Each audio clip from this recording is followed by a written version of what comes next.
Bien, profes, buenas tardes. Como les decía, mi nombre es Elainis Oliveros, profesora de la licenciatura en Literatura y Lengua Castellana.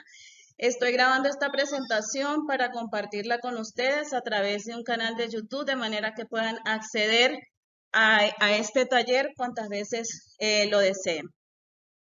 Bien, inicio con una cita de Bassi, de su artículo La escritura académica, 14 recomendaciones prácticas.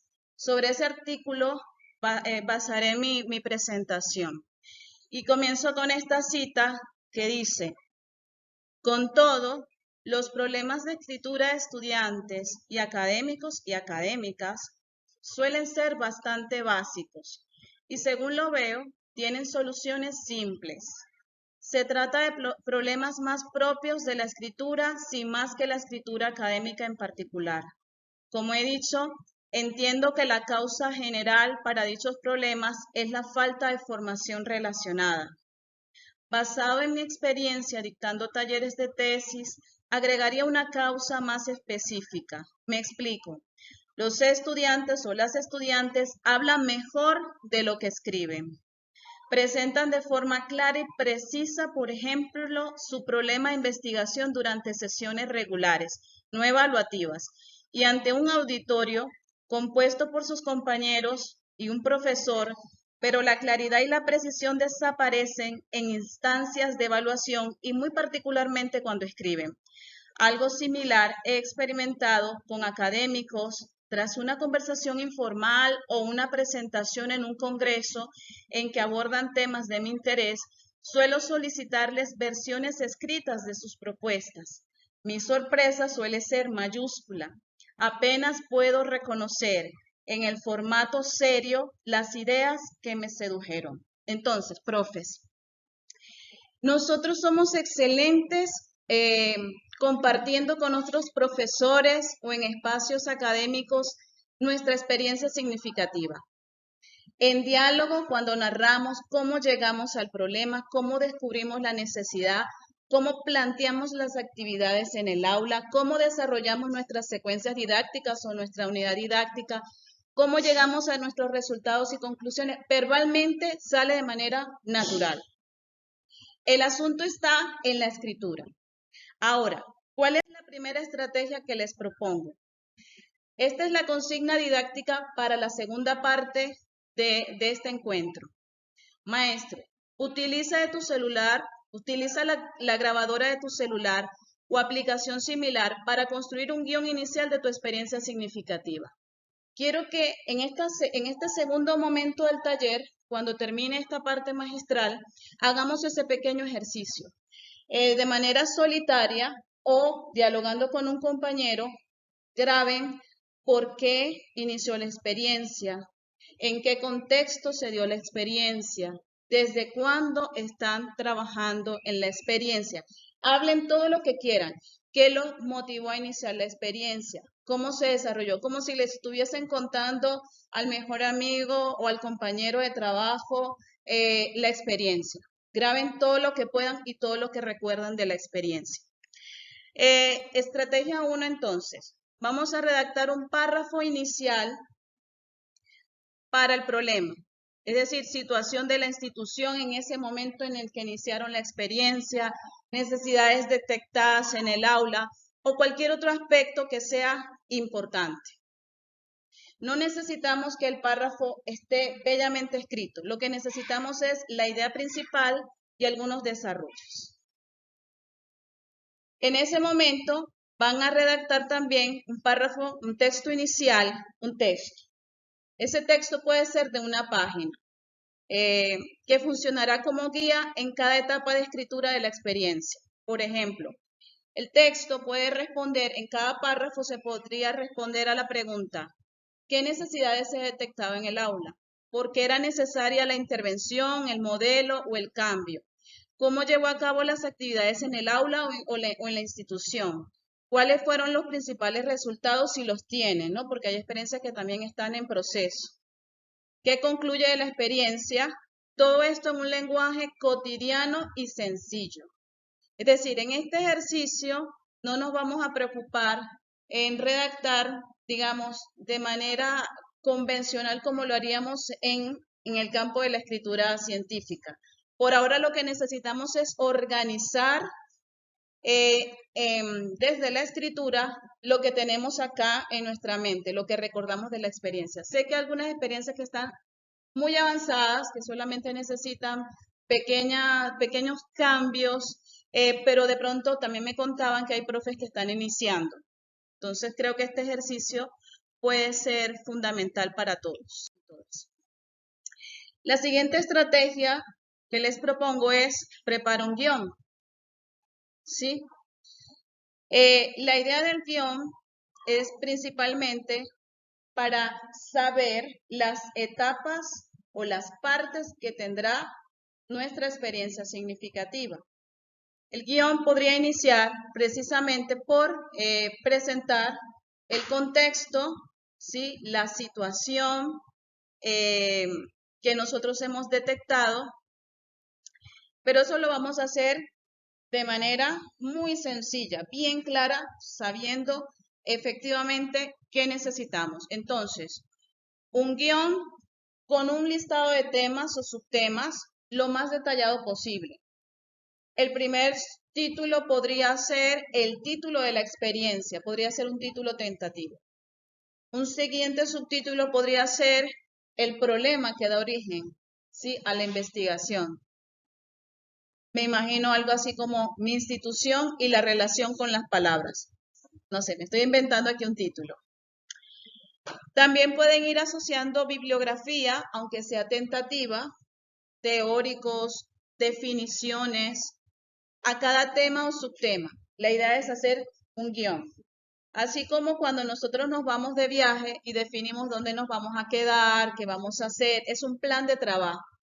Yo veo a veces muy arriesgado iniciar el proceso de escritura sin saber de dónde partimos y hacia dónde vamos, porque a veces podemos fracasar en el intento. ¿Y cuál es el mayor temor de todo escritor? Perderse en temas y subtemas, ¿sí? Y no definir. Entonces, no queremos eso. Además, no empecemos a escribir si no tenemos antes ese plan de trabajo. Luego, ten el guión a la vista para escribir y evitar irte por las ramas. Este asunto de irte por las ramas es peligroso en la escritura. Imagínense que, a ver, voy a dar un ejemplo muy clásico. Estamos leyendo un cuento infantil sobre Caperucita Roja. Había una vez, imagínense que el cuento inicie por la mitad de la historia. Y luego salto y digo que Caperucita se fue a España y luego regreso al principio de la historia. Ese es el peligro, sobre todo esto ocurre en el marco teórico, en el marco referencial. Nos casamos con teóricos y luego asociamos en ese marco teórico otros teóricos que no están ni epistémicamente relacionados con nuestro tema de investigación. Entonces, ese es un asunto que tenemos que tener muy claros. Cuando estés escribiendo, pregúntate qué rol juega lo que escribes en tu guión. Si te parece que ninguno, quizás estés empezando a relacionar mariposas y huracanes, dice. Okay. Esto es importante. Nosotros en escritura científica, cuando nos planteamos la investigación en este campo, tenemos que entender varias cosas. Uno, que siempre va a haber un objeto de estudio. Dos, que ese objeto de estudio está relacionado con unas variables. Tres, que tenemos un campo de conocimiento que debemos explorar, que es la revisión de antecedentes o investigaciones previas. Si yo me salgo de ese campo y me voy a campos diversos, ¿sí? Es posible que corra el riesgo de irme por las ramas. Entonces, no, ahí está el peligro. Para eso ustedes cuentan con tutores expertos, quienes les indicarán los mejores teóricos para ese tema que están investigando, qué otros teóricos necesitan para fortalecer su tesis, su hipótesis, para desarrollar el trabajo que se han planteado. Y la idea es ir teniendo como un campo de teóricos amigos que hagan parte de la investigación y que fortalezca cada una de sus discusiones. La estrategia 3 es la estructura da orden y guía. Si yo sé qué estructura deseo trabajar, lo más seguro es que pueda concluir y llegar a buen puerto todo lo que me proponga. Entonces, la estructura en su caso es la experiencia significativa, pero la experiencia significativa como subgénero académico tiene algunas variaciones y algunas licencias. No termina siendo un artículo científico, porque en la experiencia hay elementos que pueden considerarse, por ejemplo, secuencias narrativas, donde el escritor pues explica desde sus vivencias y relaciones con el contexto cómo está investigando en la escuela determinada situación o problema. Así que no va a ser un discurso científico súper especializado con un léxico, bueno, esa no es la intención. Entonces, agrega al guión una estructura de títulos y subtítulos, aunque sea provisoria. Asegúrate de que la estructura sea lo más simple posible y evita sus niveles innecesarios. A veces en investigación queremos trabajarlo todo, pero no podemos, profe. Ni hay tiempo ni hay recursos económicos. Entonces hay que delimitar. Hasta aquí llega mi experiencia. Esto es lo que yo voy a plantear en este primer informe, en este primer trabajo. Hasta aquí. No puedo seguir. Si ya llevo 50 páginas, ya debo entender que he pasado el límite de lo que podría ser una experiencia porque ya me estoy acercando un poquito al trabajo de grado, que es otro género académico distinto al artículo científico, al ensayo académico, etc. No pases de 3 subniveles de especificidad, un título y 2 subtítulos, o un título y 3 subtítulos, hasta ahí. Y luego necesitarías otro título. Evita la superposición de estrategias para indicar cada nivel. Usa la mejor cantidad de formas gráficas diferentes. Tamaño, número, letra cursiva, negrita, subrayado. Si hay elementos gráficos, mapas, elementos organizadores de la información, sobre todo en el planteamiento de problemas, se utilizan, por ejemplo, Atlas TIG, cuadros, diagramas, son elementos que también ayudan a organizar y a precisar muy bien la información, sobre todo para el lector. Cuando acabamos de trabajar, por ejemplo, un apartado y queremos realizar un resumen de lo que hemos presentado, un mapa, un gráfico, son elementos interesantes, multimodales, que fijan la atención del lector y mejoran muchísimo su comprensión sobre lo que estamos trabajando. La estrategia 4 es lenguaje simple. Lenguaje simple. Predominio de oraciones simples, es decir, aquellas con un solo predicado. Evitamos la subordinación en el primer momento en el que estamos trabajando el guión, ¿no? He estudiado la competencia ortográfica de los estudiantes de grado 11 de la escuela tal. Punto. Ahí solamente tengo una oración simple. Si me voy a la subordinación, he estudiado la competencia de estudiantes de grado 11, ya que es necesario porque ya inicio subordinación, pierdo el trabajo del guión. Necesito precisar y solo fijar mi atención en los elementos que deseo desarrollar como tema. Otro, predominio de oraciones en voz activa. El sujeto se realiza, no recibe la acción del verbo. Entonces, la investigación fue realizada en la escuela. Sí, muy bien. Ahí está muy bien. La investigación, le damos foco a la investigación. En la escuela, del corregimiento tal, de no sé qué tal, y por último dijo, he investigado tal cosa. Entonces, traigamos al sujeto siempre en posición temática. Si somos capaces de focalizar el objeto del que estamos hablando, el lector nos va a entender más fácilmente, va a desarrollar estrategias de comprensión así y va a poder fijar la atención donde debe fijarla. No quiere decir que la voz pasiva no sea digamos, no esté presente en el discurso académico. De hecho, está muy presente en el discurso académico. Pero por ahora, evitémosla, porque corremos el riesgo de construir párrafos enteros. Ahorita cuando estemos revisando, vamos a verlo. Párrafos enteros con estructuras pasivas y ahí es donde se diluye el referente, ahí es donde se pierde el tópico y entonces es un problema, de verdad que es un problema en la redacción. Presencia minoritaria de oraciones compuestas, bueno, yo creo que está en relación con el primer punto. Párrafos formados por 3 o 4 oraciones que componen una idea. Miren, profes, creo que una de las dificultades en la escritura es el uso de 2 elementos fundamentales. El punto y coma, y el punto, la coma y el punto y seguido. Entonces, la idea es que desarrollemos en un párrafo, en lo posible, una idea, por ahora, una idea.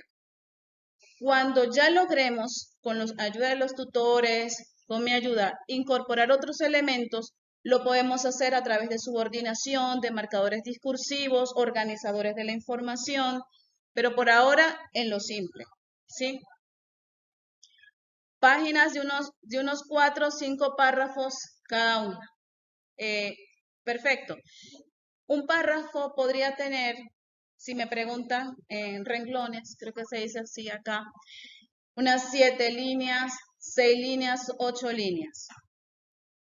Si construimos párrafos de 3 líneas, que eso suele pasar, ¿qué va a ocurrir? Que el siguiente párrafo está enlazado temáticamente con el anterior. Entonces lo que tenemos es que subir el párrafo que sigue arriba.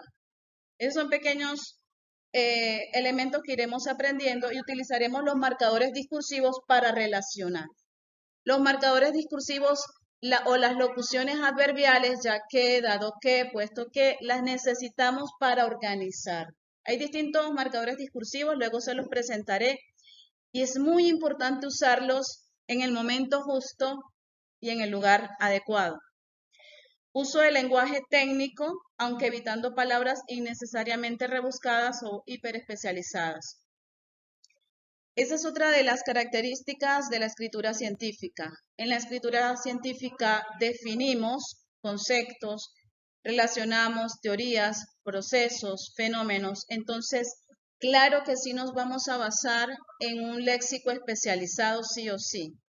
No hacerlo, estaríamos en otro registro, como la conversación oral, la conversación, la narración, el cuento, cualquier otro registro, menos en escritura científica.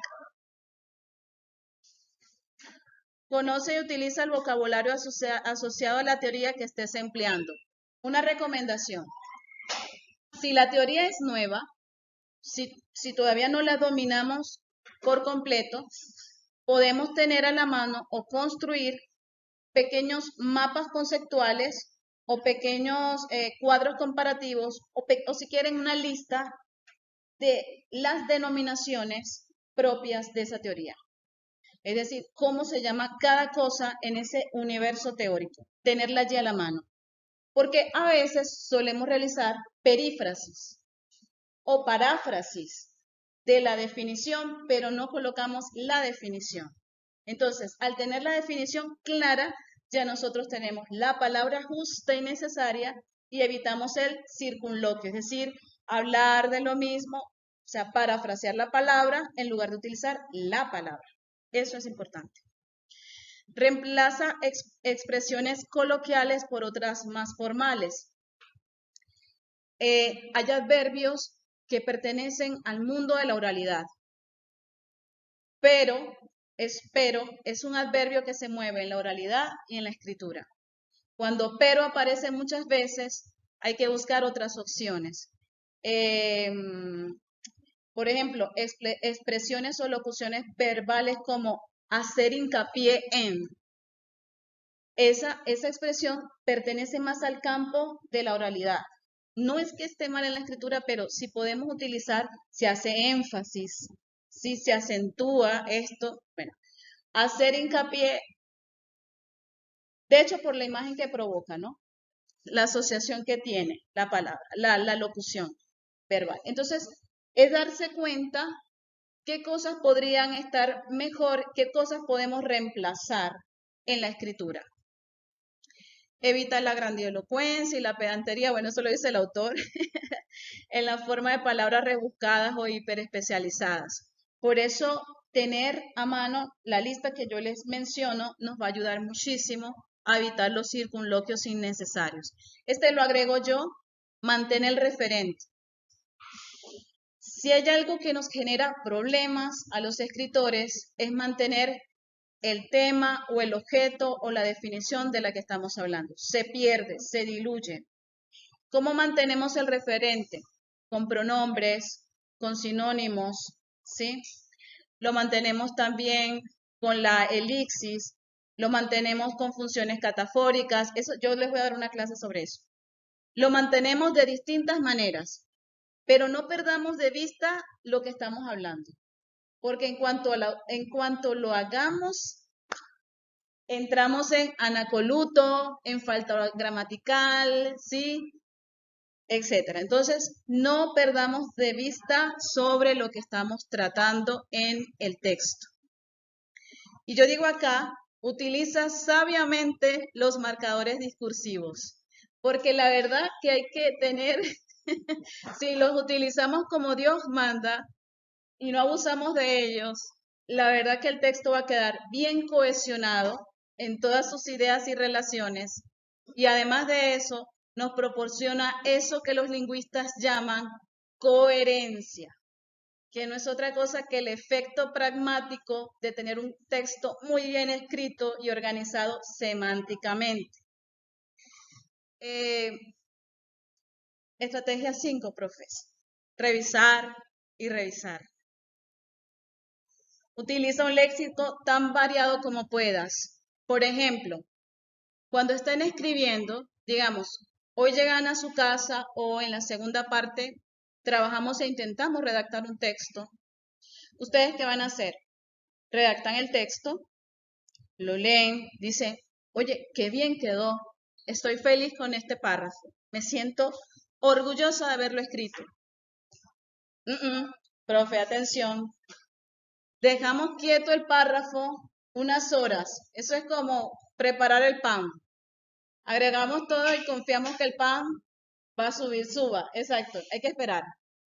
A las horas o al día siguiente o en 2 días lo vuelve a leer. Pero que no sea usted. Dude de todo. ¿Será que esta palabra va allí? ¿Será que esta coma va allí? ¿Será que este punto y coma va allí? Dude, profe. Ah, ok, de acuerdo, perfecto. Todo está en su santo lugar. Muy bien.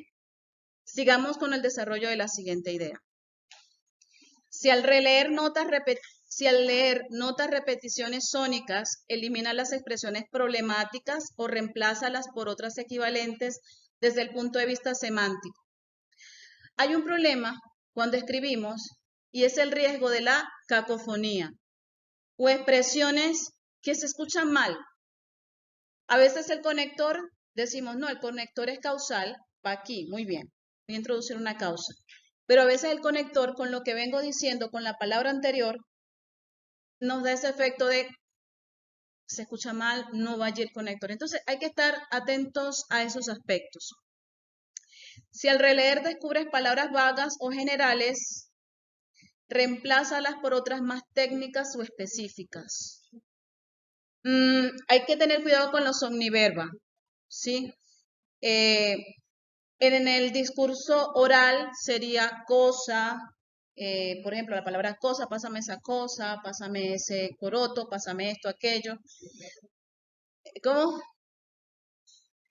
Pero eso. Pero en el discurso escrito se presenta con palabras como aspectos, situaciones, y uno dice, ¿aspecto de qué? ¿Situaciones de qué? Entonces, ahí necesitamos o adjetivar situaciones problemáticas o buscar la palabra que corresponda a la situación. Si consideras que te faltan recursos para realizar los cambios necesarios, consulta un diccionario de sinónimos o utiliza la función de sinónimos de tu procesador de texto. No hay mejor amigo que un diccionario. De verdad. Entonces, ahora que los tenemos electrónicos, podemos consultar. Esta palabra la he repetido muchas veces en este párrafo, en los párrafos anteriores. ¿Qué otra puedo utilizar? Puedo utilizar otra palabra o puedo utilizar un sintagma nominal, por ejemplo, la escuela, la casa de todos, que es lo mismo que la escuela, ¿sí? Pero que haga la función de sinónimo. Ah, sí, sí.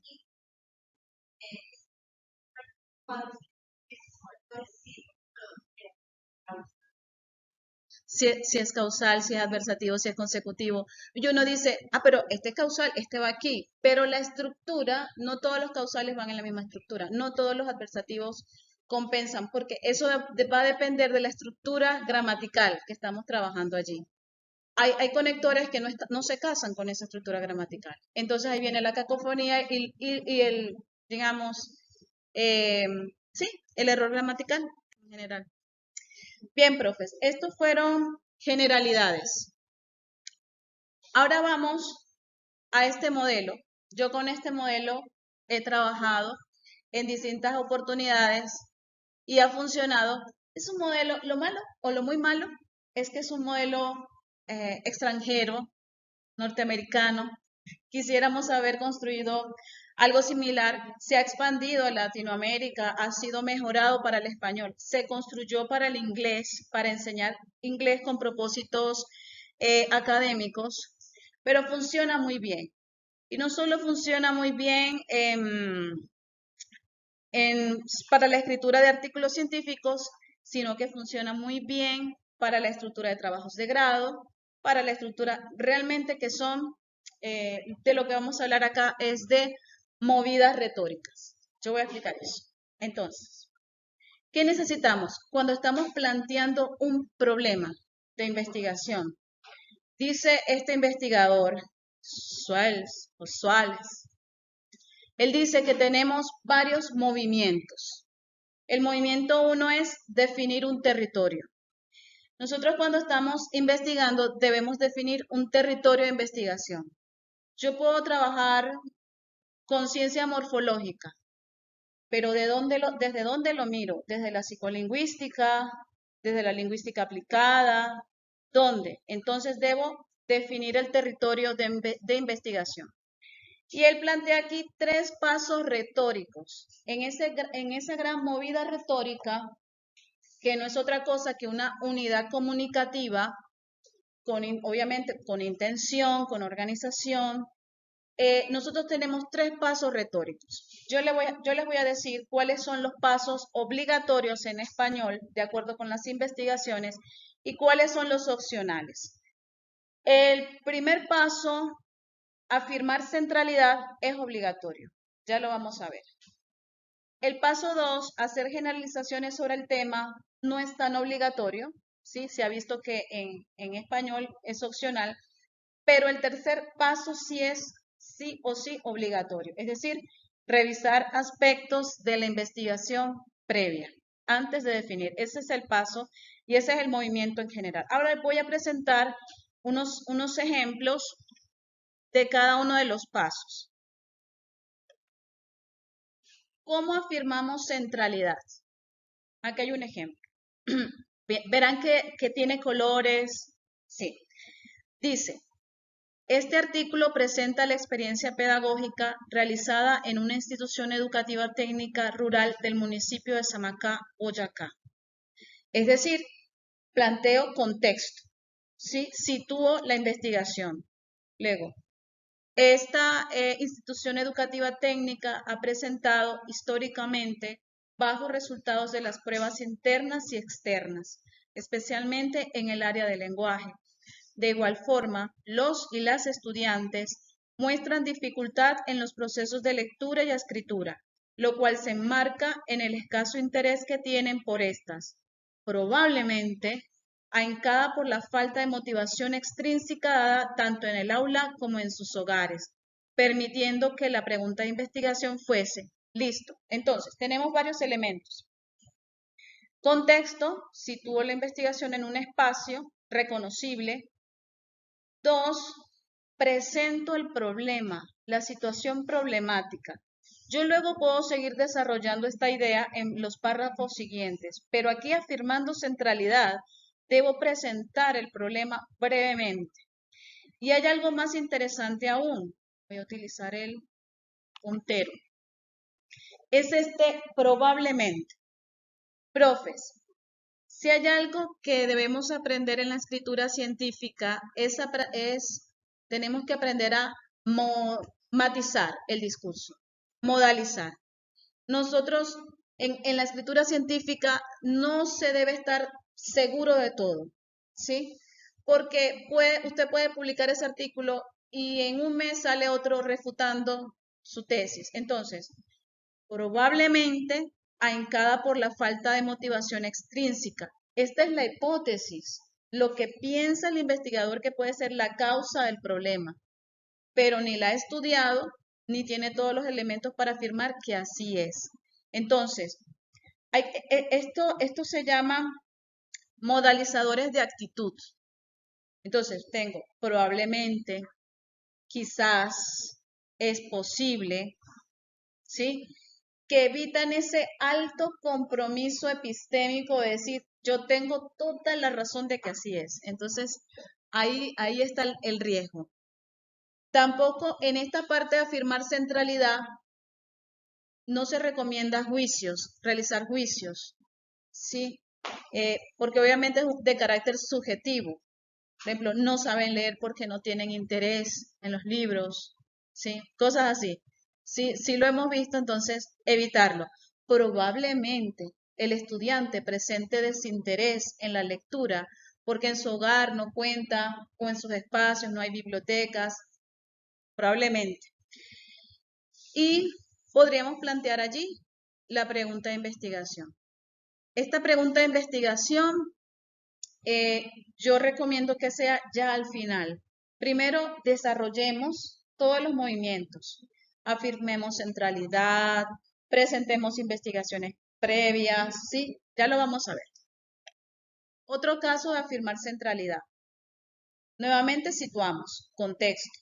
En la institución educativa Alberto Mendoza Mayor del municipio de Yumbo Valle, Colombia, el punto de partida del proyecto educativo institucional PEI se articula y fundamenta en la comprensión de los contextos pedagógicos de formación humana y por tal motivo proyecta a la institución para que opte por la vida y por la dignificación de la persona.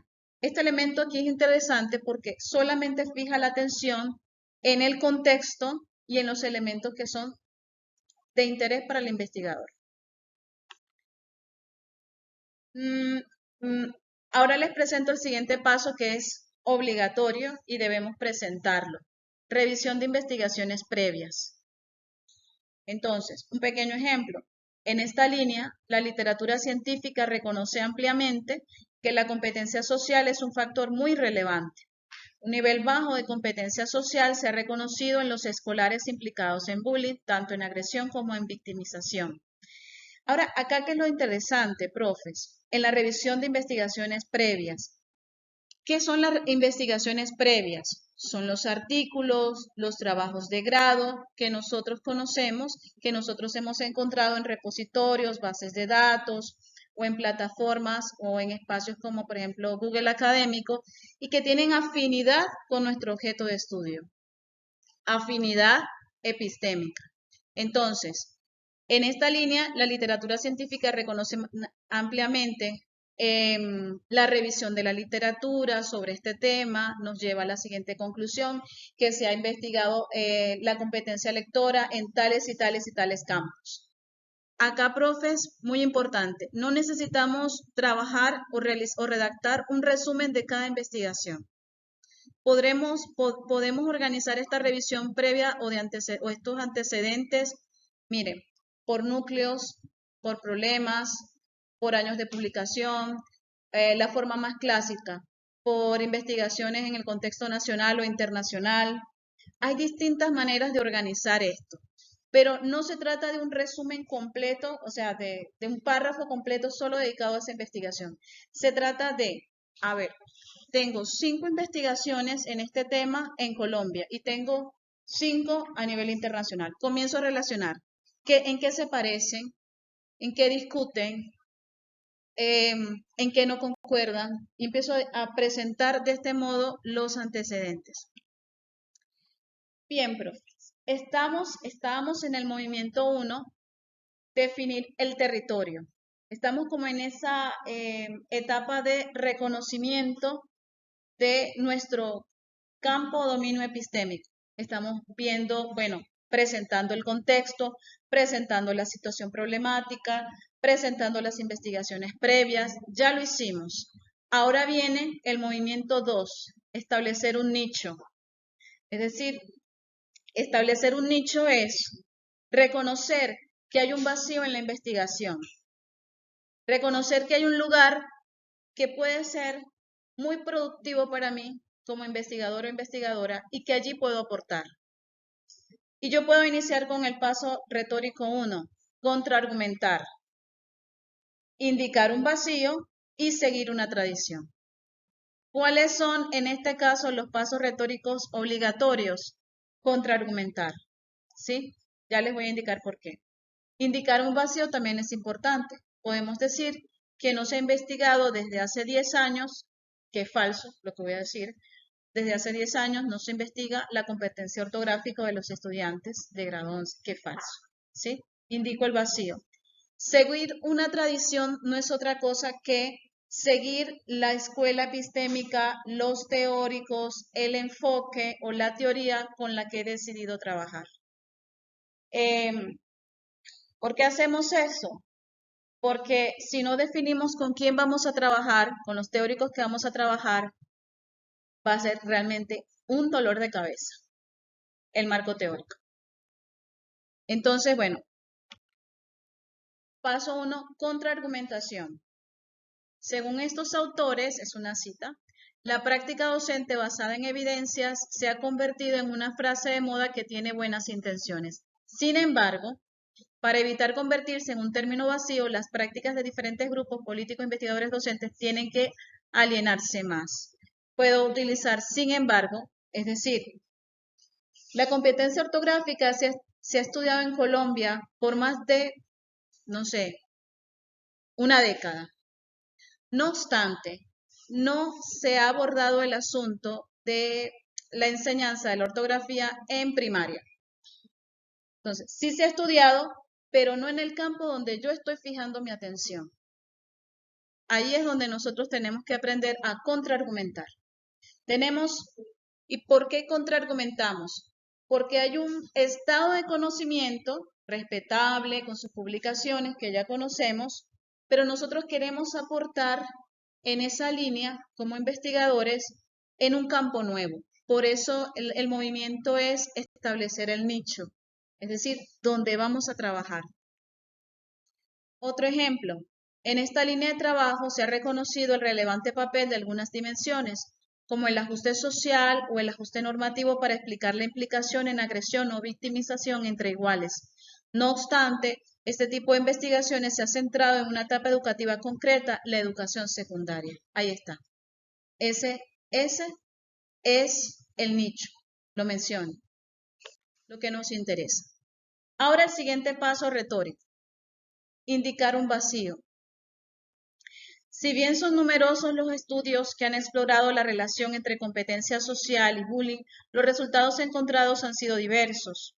Diversidad que, en parte, se debe a las diferencias de la definición y medición del constructo competencia social, pero aún son escasos los estudios que han explorado estas relaciones desde la perspectiva multidimensional de la competencia social.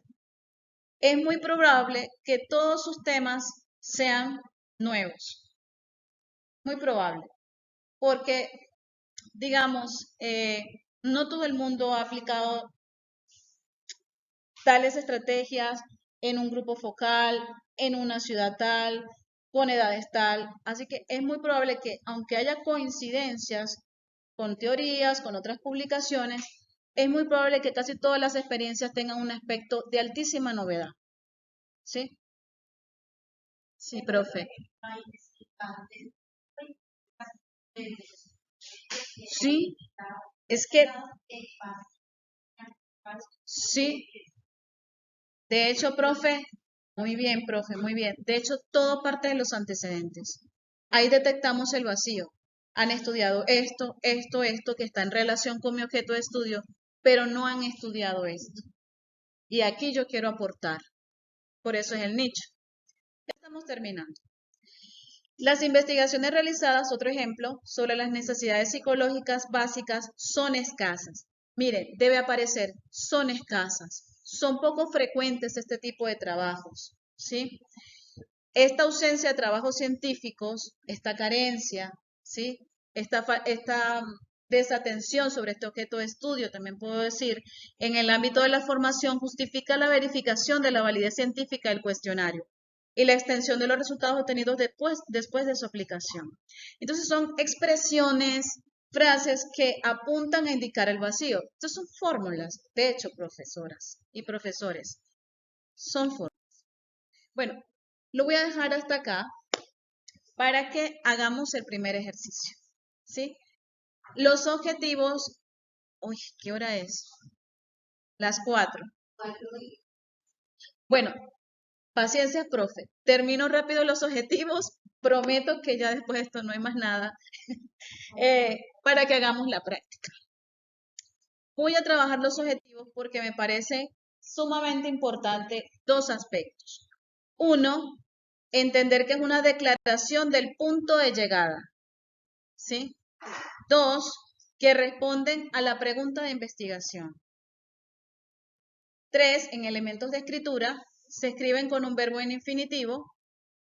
Y otra cosa, profesores, que debe ser alcanzable. Yo no puedo construir un objetivo de investigación como, por ejemplo, no sé, impulsar una reconstrucción del modelo pedagógico de tal. Profes, vamos a hacer lo que podamos hacer, ¿sí?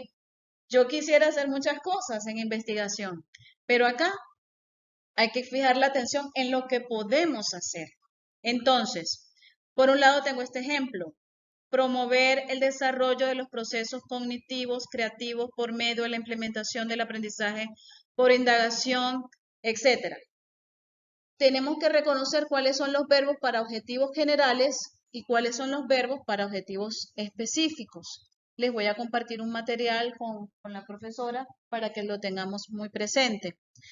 Verbos como promover, favorecer, impulsar, apoyar, son verbos del territorio de objetivo general. Pero verbos como construir, validar, diseñar, preparar, evaluar, aplicar, son verbos del dominio de objetivos específicos. Recuerdo que el año pasado, revisando los objetivos de los profes, había objetivos generales en los específicos y objetivos específicos en el dominio de los objetivos generales. Entonces eso hay que mirarlo muy bien. Por eso se llaman objetivos generales. A ver, y si tienen una pregunta de investigación, deberían poder entonces utilizar el verbo principal de la pregunta de investigación para iniciar la formulación del objetivo general, si la pregunta de investigación está bien formulada.